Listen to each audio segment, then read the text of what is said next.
Assalamualaikum warahmatullahi wabarakatuh. Kelas 5, cerdas, ramah, berakhlak mulia. Pada video kali ini, kita masuk tema ketiga, makanan sehat. Subtema yang kedua, pentingnya makanan sehat bagi tubuh. Pembelajaran pertama. Masih ingatkah kamu? Pada materi sebelumnya, kita sudah belajar ya tentang iklan media cetak dan juga kerjasama dalam kelompok. Iklan dalam media cetak yang baik itu memiliki unsur-unsur seperti attention, interest, desire, conviction, and action. Kemudian, salah satu manfaat kerjasama dalam kelompok yaitu kita dapat meningkatkan rasa tanggung jawab. Yuk kita masuk pada pembelajaran kita kali ini. Tujuan pembelajaran kita yang pertama yaitu dengan mencermati materi iklan media elektronik, siswa mengidentifikasikan ciri-ciri bahasa iklan elektronik. Kemudian tujuan pembelajaran kita yang kedua, dengan mencermati materi dan membuat poster, siswa dapat menjelaskan macam-macam gangguan pada organ pencernaan. Ya, kita kembali ya untuk membahas tentang yang namanya iklan.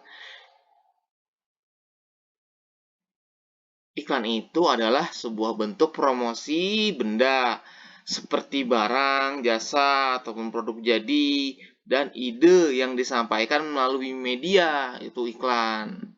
Yaitu melakukan promosi.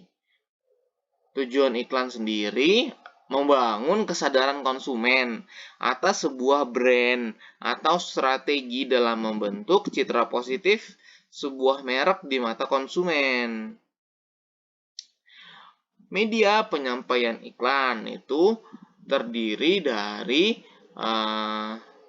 media cetak dan juga media elektronik.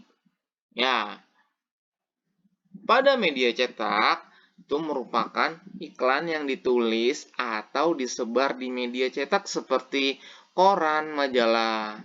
Ciri-cirinya sih biasanya media cetak berupa lembaran-lembaran, baik itu koran ya, majalah gitu. Kemudian media elektronik, sebuah iklan yang disebarluaskan melalui media elektronik seperti televisi, radio, dan internet. Biasanya elektronik ini berupa audio, iklannya berupa juga visual, dan juga bisa audio visual.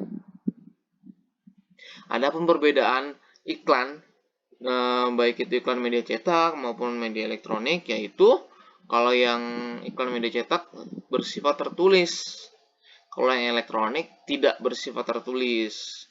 Terus kalau yang media cetak dapat disimpan dan dibaca kapan aja.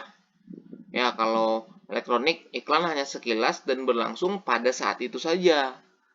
Ya, kemudian kalau cetak berupa wujukan yang menyentuh pikiran. Kalau yang elektronik, bahasa yang dipakai ada yang formal maupun non-formal. Nah, selanjutnya, iklan media cetak bahasa yang digunakan tuh formal, ya, formal. Lalu yang elektronik menggunakan kalimat jelas, singkat, dan padat. Singkat, padat, dan jelas, ya.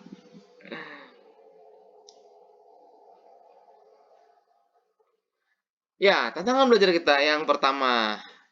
Coba nih, kamu tonton ya, kamu simak sebuah iklan di media elektronik, baik di televisi atau di internet, yang berkaitan dengan makanan sehat, atau produk-produk makanan, atau produk-produk minuman gitu ya. Coba kamu simak.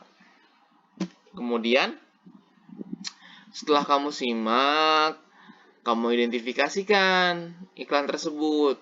Apa sih judul iklannya? Apa sih kalimat iklannya? Bagaimana sih bahasa yang digunakan? Terus adegan iklannya seperti apa? Gitu ya. Kalau misalnya mau menambahkan unsur lainnya, ya bisa kamu tambahkan setelah adegan iklan. Dijawab di kolom komentar ya, tantangan belajar kita yang pertama ini. Oke? Ingat ya, tonton iklan, jadi bukan nonton sebuah tayangan apa namanya tayangan utama, tapi kita nonton iklannya. Ya, kamu identifikasikan judul, kalimat, sama bahasa serta adegan. Jawab di kolom komentar. Nah, coba deh. Di sini Pak Guru punya gambar nih, ada kelompok warna ungu ya sama warna biru. Kamu pilih yang mana nih? Kalau yang kelompok warna ungu ada hamburger, ada soda, pokoknya fast food deh nih. Ada ayam kres, ada french fries, ada pizza juga. Dan yang sebelah kanannya ada yang warna biru nih, kelompok warna biru ada apa namanya nih, susu, jeruk, terus juga wortel, ada sayuran, gitu, ada buah-buahan. Kira-kira kamu pilih yang mana? Ya, kalau ditanya Pak Guru pasti milihnya yang sehat ya, yang sayuran sama buah-buahan. Tapi kalau misalnya kamu ke pasar, jajan atau ke mall, kita lihat yang sering kita temui tidak lain tidak bukan yang fast food ini ya kalau di mall gitu.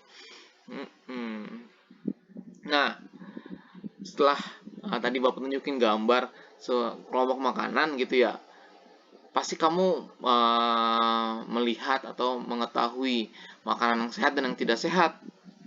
Ya. Nah, kali ini kita masuk pembahasan kepada penyakit pada pencernaan. Ada nggak sih kaitannya sama makanan yang tidak sehat? Ada nggak sih kaitannya kalau kita makan makanan sehat, kita jadi terhindar dari berbagai macam penyakit pada pencernaan?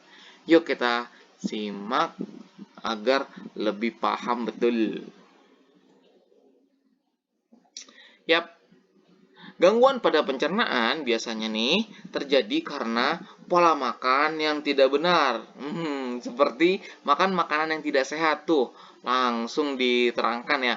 Kalau makan makanan yang tidak sehat juga bisa menyebabkan gangguan pada pencernaan. Contoh nih gangguan pada pencernaan. Ada yang namanya tukak lambung. Gangguan pencernaan yang ditandai dengan adanya luka lepuh pada dinding lambung. Kemudian ada yang namanya diare. Kondisi ketika frekuensi BAB meningkat dengan tekstur feses encer. Kemudian yang ketiga tuh sembelit. Ya, terjadi ketika seseorang BAB kurang dari 3 kali per minggu dengan tekstur feses keras. BAB itu buang air besar ya. Terus yang keempat ada yang namanya GERD. Ditandai dengan naiknya asam dari lambung ke kerongkongan. Ini contoh gangguan pencernaan.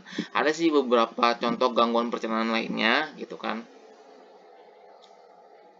Nah, tantangan yang kedua nih. Kamu bekerja dalam kelompok ya. Terus pilih salah satu macam gangguan pencernaan. Kamu diskusi sama kelompok kamu. Tadi kan sudah dijelasin tuh ada contoh gangguan pencernaan. Kamu boleh menambahkan gangguan pencernaan yang lainnya. Kamu rancang poster yang menerangkan tentang gangguan pencernaan tersebut. Ini ada contoh posternya nih. Ada contoh poster yang namanya diare. Dia ngebahas tentang diare. Apa itu diare? Diare adalah buang air besar dengan tinja encer atau berair dengan frekuensi lebih sering dari biasanya atau normalnya. Bagaimana tanda-tanda diare? Tanda dan gejala yang biasanya menyertai penyakit diare antara lain buang air besar, encer, dan sering kram perut, nyeri perut, demam, adanya darah dalam tinja, dan perut kembung. Cegahlah diare dengan minum air yang sudah matang, menjaga kebersihan diri dan lingkungan, mencuci tangan dengan menggunakan sabun, tidak mengkonsumsi makanan atau jajanan sembarangan. Ini contoh posternya. Intinya sih posternya itu memuat memuat tentang penyakit tersebut. Apa yang dimaksud tentang diare, bagaimana tanda-tandanya. Kalau misalnya kamu mau pilih tadi tuh tukak lambung, apa itu tukak lambung, bagaimana tanda-tanda tukak lambung misalnya. Yap. Tapi sebelum kamu bikin poster nih, Pak Guru jelasin apa yang harus ada di dalam poster tersebut. Ya, itu harus ada judul posternya. Ini kalau kamu cetak ya, tapi kan kamu bisa buat dengan digital gitu kan. Kalau yang dicetak itu posternya proporsionalnya itu kalau judul itu dibaca di jarak 2 meter, minimal 2 meter, dan menarik perhatian gitu. Judulnya yang besar. Ya, kalau misalnya dicetak. Tapi untuk tantangan yang sebelumnya ini di versi digital aja. Terus posternya terdapat informasi disajikan dalam bentuk poin. Tulisan juga harus rapi dan cukup besar. Kalau yang poin-poin isinya, informasinya terbaca minimal jarak 1 meter. Informasi atas keterangan mengenai topik pembahasan, penyebab gangguan, gejala dari gangguan, dan cara mengatasi gangguan tersebut. Contohnya seperti tadi ya, yang diare gitu. Boleh sih kamu pakai grafik, ya akan lebih menarik. Dan juga bisa memudahkan pembaca mengerti informasi yang disampaikan.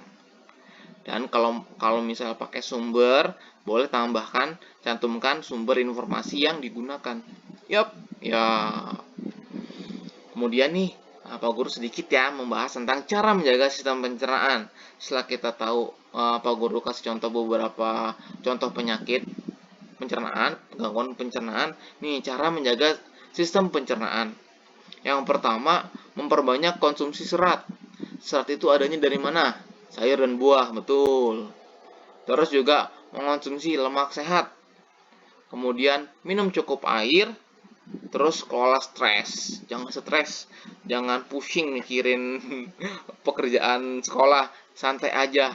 Kerjakan semampunya saja gitu. Lanjut. Cara menjaga sistem pencernaan. Kelima, olahraga. Ya, ingat minimal 30 menit dalam sehari. Ya, jangan berlebihan. Terus jangan juga jarang olahraga. Pokoknya bergerak olahraga. Jangan terlalu larut makan malamnya. Ya, kalau mau makan, biasakan ya sebelum maghrib. Itu sudah stop makan beratnya. Kalau masih lapar saat maghrib atau habis isya gitu, bolehlah ngemil-ngemil buah gitu yang sehat-sehat. Ya, terus jangan merokok. Kalau kamu udah nyoba sekali, 2 kali, udah keterusan nanti sampai tua, sampai dewasa. Jangan ya, jangan coba-coba menyentuh rokok. Karena rokok itu tidak baik untuk kita. Dan jangan makan terlalu cepat. Siapa yang suka makannya kecepatan nih, nggak dikunyah dulu. Kunyah dulu, nikmatin makanannya. Biarkan makanannya hancur di dalam mulut kamu dulu, baru ditelan. Terima kasih. Semoga video ini bermanfaat buat kita semua. Pada materi selanjutnya, kita akan belajar tentang penyebab dari gangguan pencernaan. Kelas 5, cerdas, ramah, berakhlak mulia. Wassalamualaikum warahmatullahi wabarakatuh.